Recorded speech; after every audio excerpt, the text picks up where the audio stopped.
All the disrespect, the free play, better button check. Button check. What is up, Button Check fam? Welcome back to yet again a beautiful day of checking these buttons. Finally we get a video that's posted on time-ish, right? We've been grinding. Either way, thank you guys for the amazing love. Chapters down below if you want to skip around. Sub button right there. Appreciate everything, y'all. We got some hot buttons, some that just popped off yesterday. So without further ado, let's jump into it. We almost there. We almost to the weekend. So without further ado, let's go. All right, first up for them Fatal Fury City of the Wolves. Finally a character that actually belongs in the damn game. We talking about HOKUTOMARU. He is here and looks like he done grown up. So let's watch this. This is my, now I'm not gonna lie, I've seen a clip. Let's watch the full length. The full video, it's only 1 minute and 34 seconds. Let's go. All right, let's check it out, y'all. I'm gonna watch the full thing for the first time. Then we'll get some reactions. As far as I know,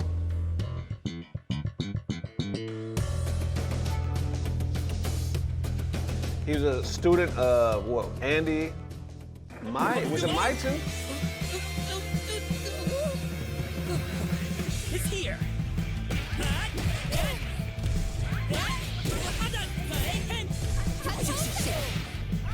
Ooh!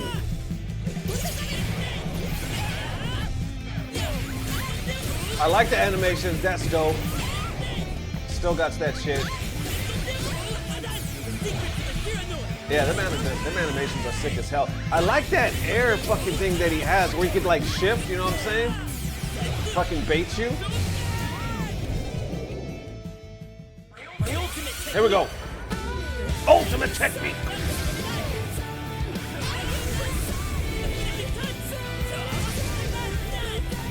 Boom, explosion. I thought that was dope.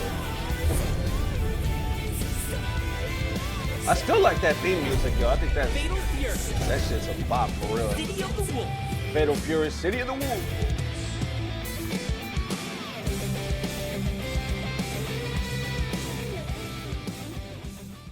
There we have it, y'all. FGC is reacting. Base game, 17 characters, season pass, 5 characters. Yeah, special edition. Right around the corner. Now, on top of that, Evo just actually had some live gameplay, or there was like an Evo special broadcast. We'll check that out in a second. But below, let's go to some of these comments. Most of the reaction is finally. Finally, they have like a goofy ass character.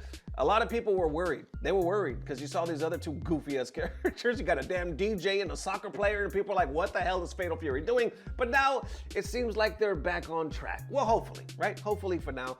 And people are like, this is legit. I like the moveset.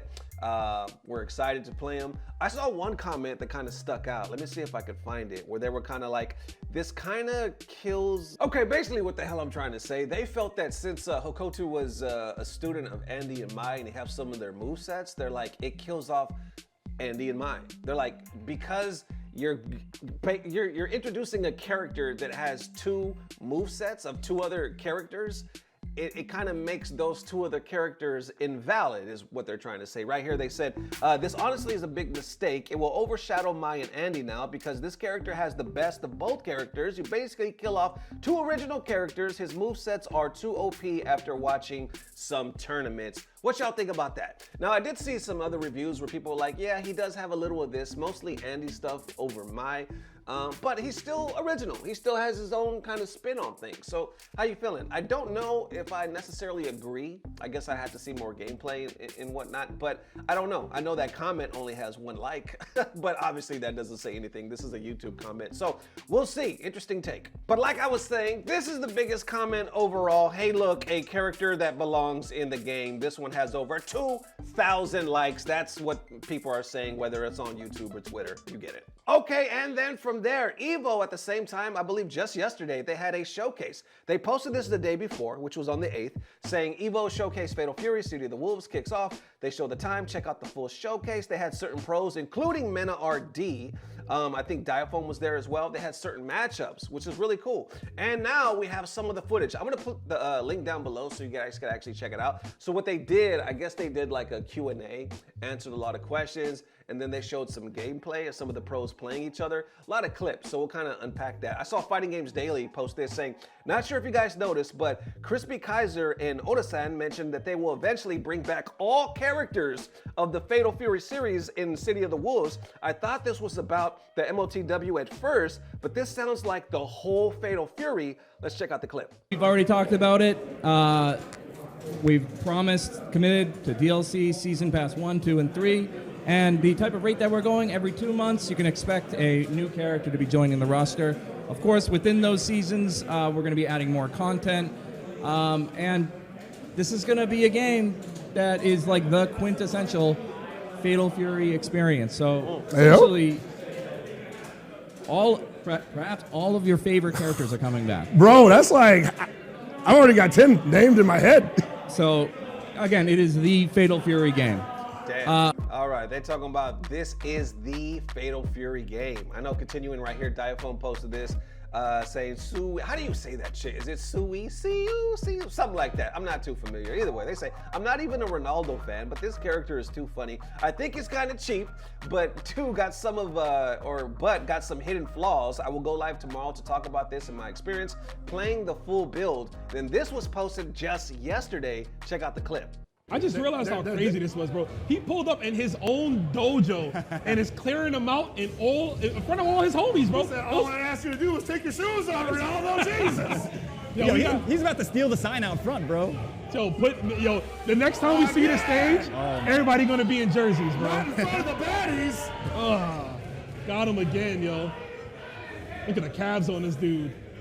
Time to close it out. Right, get the camera on him. Get the camera on him, man.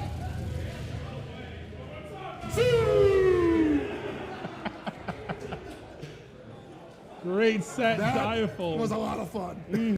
That's what's up, man. Diaphone having a good time right there. Yeah, the only thing that mixed up where he was like, I don't know if he was looking or talking right before he kicked the ball. That seemed like a little unnecessary, like a little prolonged, you know? But either way, how y'all feeling, man? Some people, I saw other pros saying, they're not gonna lie, they like the way he's playing. They like the way he's moving, you know, and other people saying they prefer the DJ. I don't know. A lot remains to be seen. Right here, Mike Hollow posting on a different point of view, saying this is the goofiest shit I've ever seen, and I played Tekken 8 for a year. Let's check out the clip. Oh, nice. It's a big starter. Okay. That's so active. It is. My man just spinning all the way through. Full of red excel. Mena looking good with the conversion. Yo, he is flying. That did mad damage, too. I got to steal that combo. Uh-oh. Oh, is that an overhead? I think I saw a preview. It might be. It didn't look like he was pressing anything. That's level 2, right? Yeah, that was definitely the red line super. You saw the cutscene there. UT tries to wake up with his super. He's going to die for it. Mena RB taking the first game. And this is what I was talking about. Sometimes it doesn't come down they're having to a good character time. knowledge or even game knowledge. Sometimes it comes down to pure instinct. Yeah, man. Okay, what do we think about that? I'll say my opinion in a second. Others are responding saying, yeah, I won't be playing this at all. Mike says, couldn't be me, bro, or what the fuck is happening to fighting games this past years? Mike says, you tell me, bro. And then, yeah, they did similar shit to KOF All-Stars when they put in a pro wrestler in real life, or real life pro wrestlers. It was stupid then, it's stupid now. Mike says, actually, pro wrestlers in a fighting game makes a whole lot more sense than this. Now, as far as what we just saw, this particular clip, yeah, I kind of agree. Now, to take that with a grain of salt, obviously that's just me. I'm not a pro player or anything like that, but I did think I thought it looked like those moves looked goofy as hell. I don't know. It's too early. It's too early to say because once the full cast come out and more OG characters, I imagine these two guys are not going to be used that much. But who knows? Maybe these fucking guys are OP, and at the end of the day, if people want to win, they're going to win. And they'll pick whoever it takes to win. So we'll see. But as far as like how does it look, yeah, I think that DJ looks goofy as hell. Anyway, that's just me. Aliyun adding to this saying, tell me this doesn't look visually sick. And he's posting on Ronaldo Fireball zoning. Check out this clip. The one bar, the next hit could put him in the danger zone, if not flat out kill. Here comes the soccer ball. He doesn't like to jumping like that, most certainly. Which he can hit with his hands for some reason. Avoid all the chip you can in this situation. Oh man, that's scary. Like I didn't know he was a zoner like that. I mean, I guess I should have figured it out. Look at that! using the light punch, and of course, that animation, another unorthodox tool for Ronaldo. And there you have it. How y'all feeling? At least finally, we have a good update. I feel like whether you think some of the, the goofy guest characters, their animation looks wonky as hell, like I said, I can get on board with that. But as far as the state of the game, devs looks like they're actually listening, and looks like they have some fun stuff and OG stuff in store for us. So gives me hope. Now, we'll still have to wait to see how the game plays, if it's how long of a shelf life it has, because we don't know the rollback. We don't know the net code and how well it's going to perform. With the first beta, there was a lot of concerns. There was a hell of a lot of concerns. But with the second one, man, there was a bunch of pros and content creators coming out saying, damn, how did they do it? They fixed the shit. But every now and then you would read a comment that said, let's hold up because it looks like there's still some wonky online shit. So remains to be seen. It's right around the corner, but so far I would like to be optimistic about this. Looks pretty hype. How y'all feeling? Let me know. All right, next up for them dear FGC pros, make sure you get your bag and don't get ripped off.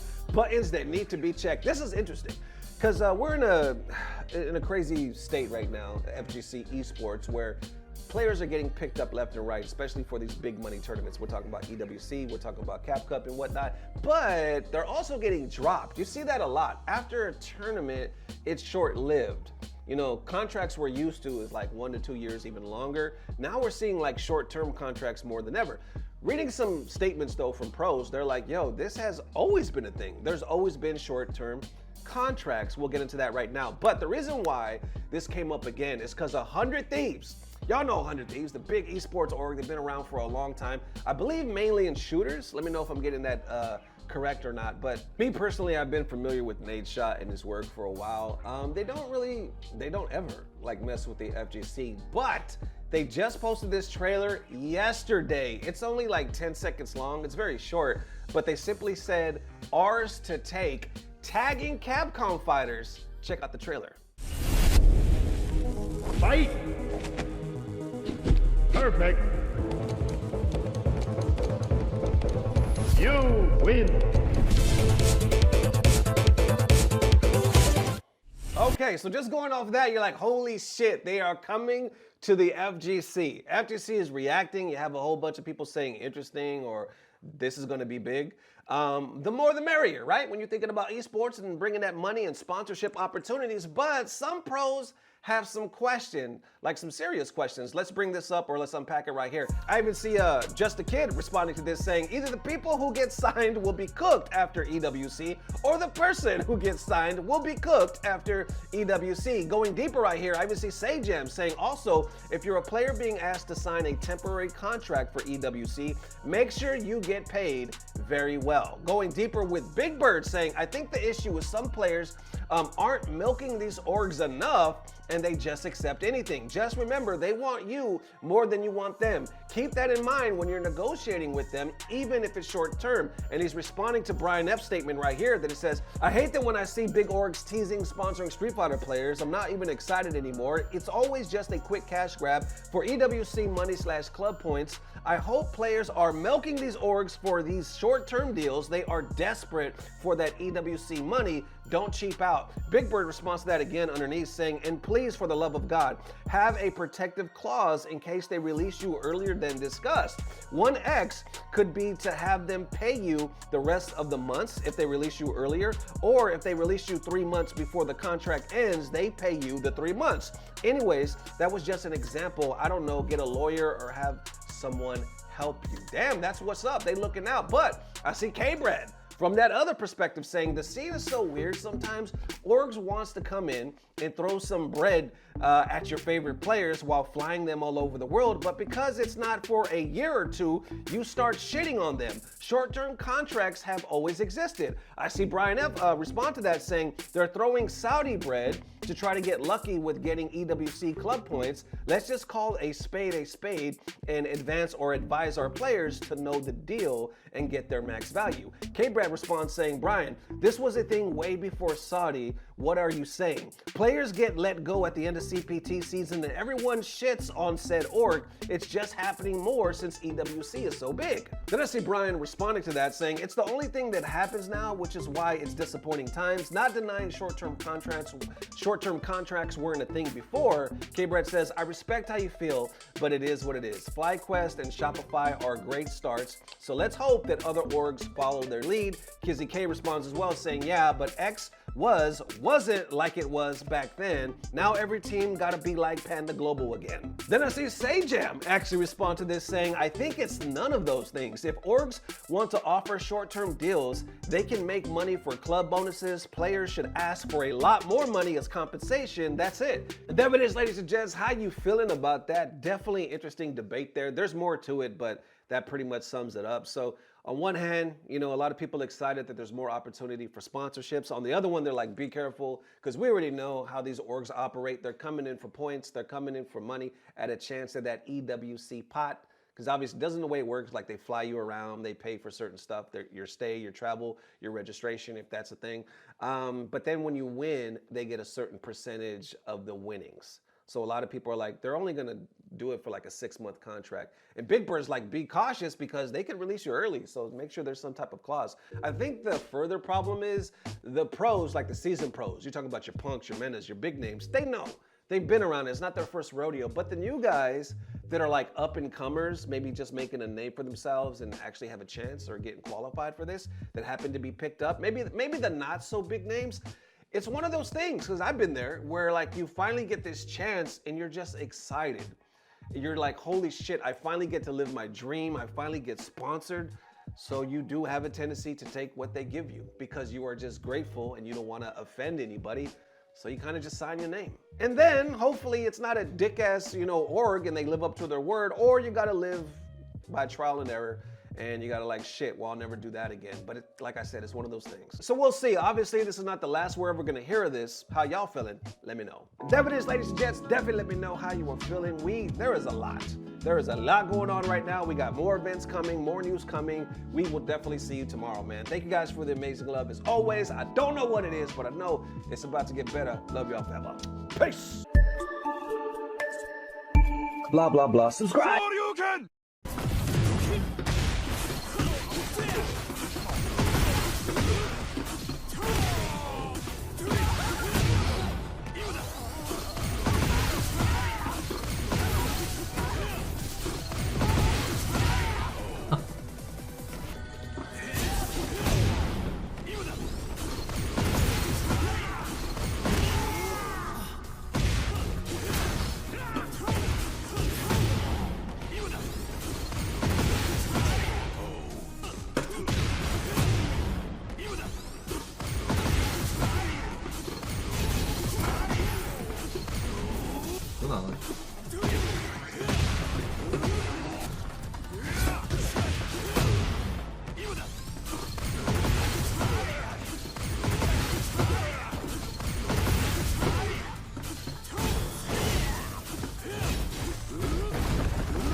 와, 들죠?